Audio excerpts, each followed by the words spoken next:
कहानी की शुरुआत में हम एक बोट फाइटिंग होते हुए देखते हैं, जहाँ पे बहुत से लोग उस बोट फाइटिंग को देखने आए थे।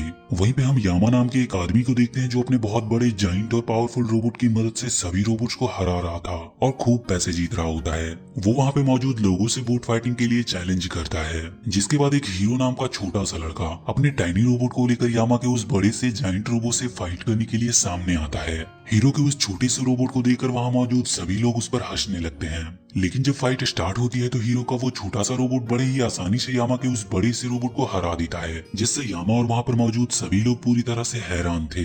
यामा को तो विश्वास ही नहीं हो रहा था कि हीरो का वो छोटा सा रोबोट उसके बड़े से रोबोट को हरा दिया। मैच जीतने पर उसे ढेर सारे पैसे मिलते हैं, जिससे वो बहुत खुश होता है, लेकिन यामा के इरादे कुछ और ही थे। वो हीरो से उसका रोबोट छीन लेता है और अपने आदमियों से उसे मारने को कहता है, लेकिन सही वक्त पे उसका बड़ा भाई टडासी वहाँ आ जाता है, जो हीरो को अपनी बाइक पर बिठाकर वहाँ से बचाकर ले जाता है। टडासी हीरो को समझाता है कि तुम बोट फाइटिंग करना छोड़ क्यों नहीं देते, क्योंकि ये एक इलीगल काम है। जिस पर हीरो उससे कहता है कि बहुत से लोग ये काम करते हैं और इसमें उसे बहुत सारे पैसे भी मिलते हैं। अब रास्ते में ही उन दोनों को पुलिस वाले पकड़ लेते हैं, क्योंकि उस सिटी में बोट फाइटिंग करना इलीगल था और इसीलिए उन दोनों को बाकी के बोट फाइटर्स के साथ जेल में बंद कर दिया जाता है। अगले दिन हीरो की आंटी उन दोनों को जमानत पर छुड़ाकर घर ले आती है और वो उन दोनों पर बहुत ज्यादा गुस्सा भी होती है। अब अगले दिन जब हीरो एक बार फिर से बोट फाइटिंग के लिए जाने लगता है तो टडासी उसे रोकता है और वो हीरो को अपने साथ कॉलेज ले आता है, जहाँ पर वो हीरो को अपने दोस्तों से मिलवाता है, जिनसे मिलकर वो बहुत खुश होता है। इसके बाद वो हीरो को लेकर अपने लैब में आता है, जहाँ पर वो एक्सपेरिमेंट किया करता था। लैब में टडासी हीरो के हाथ पर एक टैप लगाकर उसे जोर से खींचता है, जिससे उसके द्वारा बनाया गया रोबोट बेमैक्स एक्टिवेट हो जाता है, जो हीरो को तुरंत ही स्कैन करके पता लगा लेता है कि हीरो के हाथ में चोट लगी है।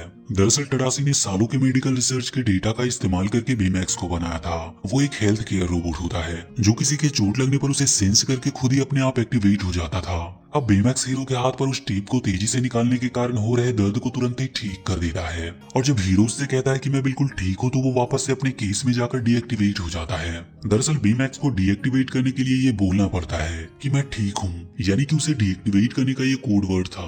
अब हीरो और टडासी आपस में बात ही कर रहे होते हैं कि तभी वहाँ पर रॉबर्ट आ जाता है, जो एक साइंटिस्ट था, और जब उसे पता चलता है कि हीरो को भी रोबोटिक्स में इंटरेस्ट है तो वो हीरो से उसके यूनिवर्सिटी में एडमिशन के लिए ट्राई करने को बोलता है। अब हीरो को वो यूनिवर्सिटी बहुत पसंद आती है, इसीलिए वो अपने भाई टडासी को इसके बारे में बताता है। उसकी बात सुनकर उसका भाई बोलता है कि अगर तुम यूनिवर्सिटी में एडमिशन पाना चाहते हो तो तुम्हें कुछ नया इन्वेंशन करके दिखाना होगा, ताकि वो वहाँ के प्रोफेसर का ध्यान अपनी तरफ खींच सके। टडासी की बात सुनकर हीरो एक्साइटेड हो जाता है, क्योंकि उसे लगता है कि वो जल्द ही कोई ऐसी चीज बना लेगा जिसे देखकर यूनिवर्सिटी के सारे टीचर उससे इम्प्रेस हो जाएंगे। Go to the link in comment box and start playing now.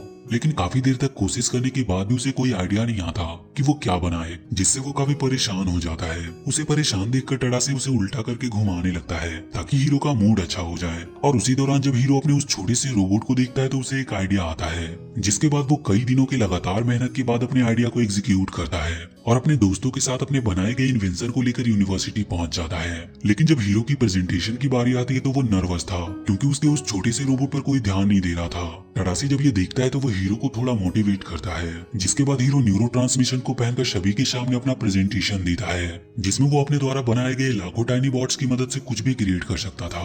Hero का प्रेजेंटेशन देखकर सभी लोग पूरी तरह से हैरान थे, और उसके फ्रेंड और उसका भाई टडासी हीरो के इन्वेंशन से बहुत खुश थे। अब वहाँ पे एल्स्टेयर नाम का एक साइंटिस्ट, जो एक बहुत बड़ा बिजनेसमैन भी था, वो हीरो के पास आता है और उससे उसके इन्वेंशन को उसे बेचने के लिए कहता है। लेकिन इससे पहले कि हीरो कुछ बोलता वहाँ पर रॉबर्ट आ जाता है, जो हीरो को ऐसा करने से मना करता है। रॉबर्ट की बात सुनकर एलिस्टर वहाँ से चला जाता है और वहीं पे रॉबर्ट हीरो को यूनिवर्सिटी का एडमिशन लेटर देता है, जिससे हीरो और उसके दोस्त काफी खुश होते हैं। और इस खुशी में हीरो की आंटी उसे और उसके दोस्तों को अपने कैफे में इनवाइट करती है, लेकिन टडासी हीरो को अपने पास रोक लेता है, जिसके बाद वो दोनों आपस में ढेर सारी बातें करते हैं। हीरो उससे कहता है कि अगर तुम नहीं होते तो मैं ये सब कुछ भी नहीं कर पाता।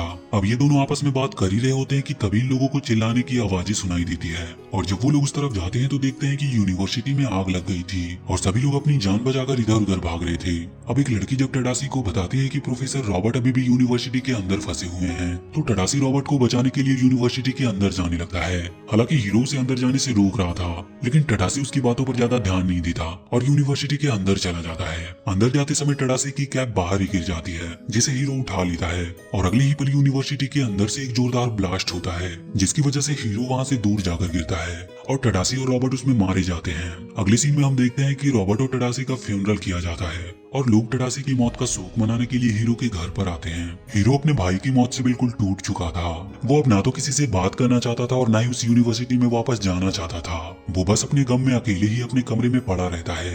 हीरो की आंटी उससे यूनिवर्सिटी जाने को कहती है, लेकिन हीरो अपनी आंटी की बातों पर ज्यादा ध्यान नहीं देता। और जब हीरो अपने रोबोट को एक जगह से दूसरी जगह पर रख रहा होता है तो रोबोट का एक पार्ट हीरो के पैर पर गिर जाता है, जिससे हीरो को बहुत दर्द होता है। अब हीरो को जब चोट लगती है तो टडासी के द्वारा बनाया गया वो रोबोट बेमैक्स एक्टिवेट हो जाता है, क्योंकि वो लोगों के दर्द को सेंस करता था।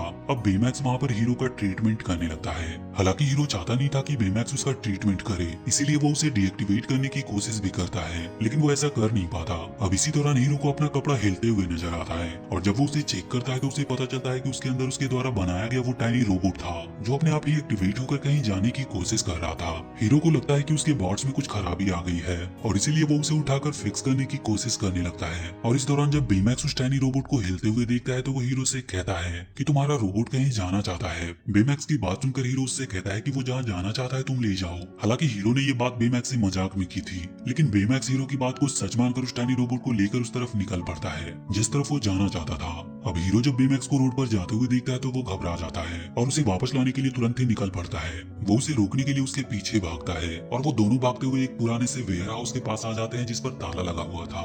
हीरो का वो टाइनी रोबोट उस वेयर हाउस के अंदर जाने की कोशिश कर रहा था, लेकिन वहाँ का दरवाजा बंद था, इसीलिए हीरो खिड़की की मदद से अंदर आ जाता है। और जब बेमैक्स अपनी बड़े शरीर की वजह से अंदर नहीं जा पाता तो हीरो उसकी हवा निकालकर किसी तरह उसे भी अंदर ले आता है। पर वहाँ पर हीरो देखता है कि किसी ने उसके टाइनी रोबोट की तरह ही लाखों टाइनी रोबोट्स बना लिया था। वो ये सब देखकर पूरी तरह से हैरान था, लेकिन जब उस आदमी को उनके होने का पता चलता है जिसने उन रोबोट्स को बनाया था, तो वो अपने टाइनी रोबोट्स की मदद से हीरो और बेमैक्स के ऊपर हमला करना शुरू कर देता है। वो दोनों किसी तरह अपनी जान बचाकर वहाँ से भागने लगते हैं और खिड़की से कूदकर वो बाहर आ जाते हैं। इसके बाद वो पुलिस स्टेशन आते हैं, जहाँ पर वो पुलिस ऑफिसर को बताते हैं कि किसी ने उनके ऊपर जानलेवा हमला किया था और उसने उसका बनाया हुआ इन्वेंशन भी चुरा लिया।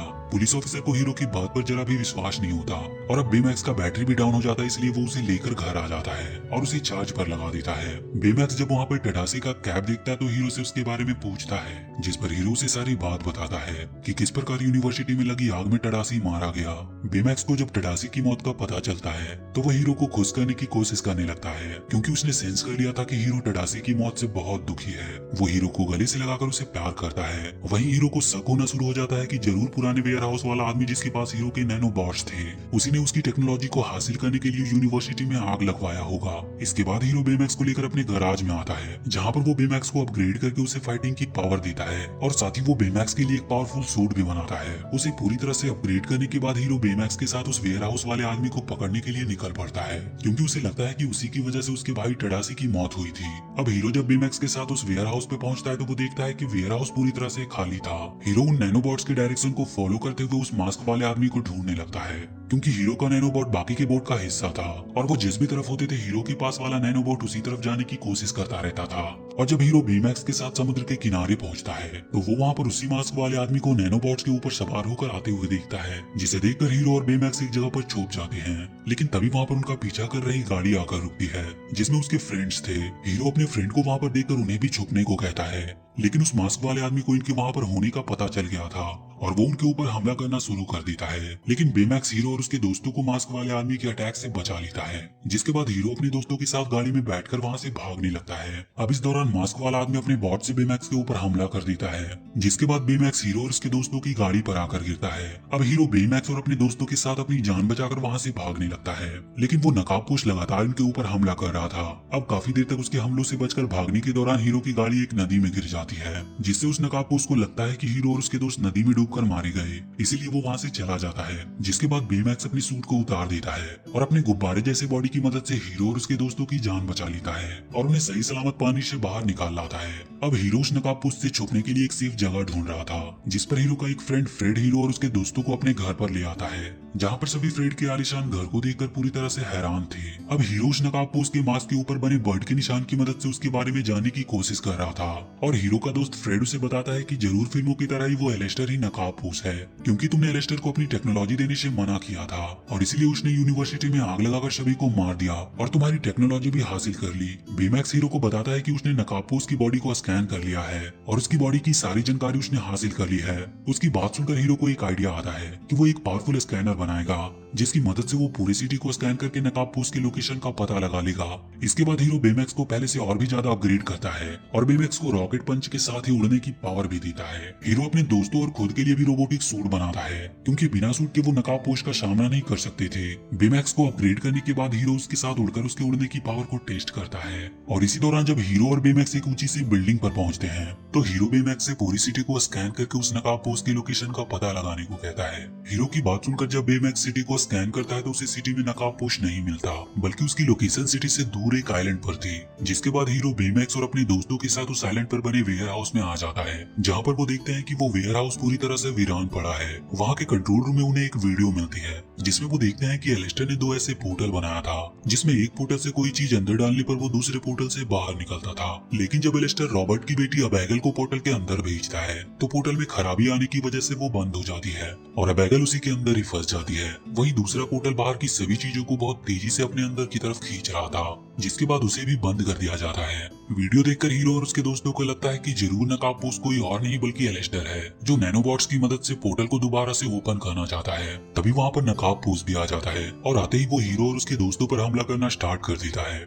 लेकिन बेमैक्स सामने आकर उस नकाबपोश के हमले से हीरो और उसके दोस्तों को बचा लेता है। लेकिन जब वो दूसरी बार हमला करता है तो बेमैक्स वहाँ से दूर जाकर गिरता है, जिस पर हीरो बेमैक्स के पीछे जाता है और उसके दोस्त उस नकाबपोश पर हमला करते हैं। लेकिन वो उसके सामने ज्यादा देर तक टिक नहीं पाते और जैसे ही वो उन्हें मारने ही वाला होता है कि तभी वहाँ पर हीरो आ जाता है जो बेमैक्स के साथ नकाबपोश पर हमला करने के लिए आगे बढ़ता है। वो उन दोनों को अपनी तरफ आता देकर उन्हें रोकने की कोशिश करता है, लेकिन इस दौरान हीरो उस नकाबपोश के ऊपर जा गिरता है जिससे उसका मास्क उतर जाता है और वो एलिस्टर नहीं बल्कि रॉबर्ट था। रॉबर्ट को देखकर हीरो उससे पूछता है कि तुम तो यूनिवर्सिटी में लगे आग में मारे गए थे। तो रॉबर्ट उसे बताता है कि मैं उस दौरान तुम्हारे नैनोबॉट्स की मदद से बच गया था। और जब हीरो रॉबर्ट से कहता है कि मेरा भाई तो तुम्हें बचाने के लिए अंदर गया था, तो रॉबर्ट उससे कहता है कि तुम्हारा भाई एक बेवकूफ था जिसने ऐसा किया। उसकी बात सुनकर हीरो को बहुत गुस्सा आ जाता है और वो बेमैक्स से रॉबर्ट को मारने को कहता है। लेकिन बेमैक्स एक हेल्थ केयर रोबोट था और इसीलिए वो किसी को मार नहीं सकता था।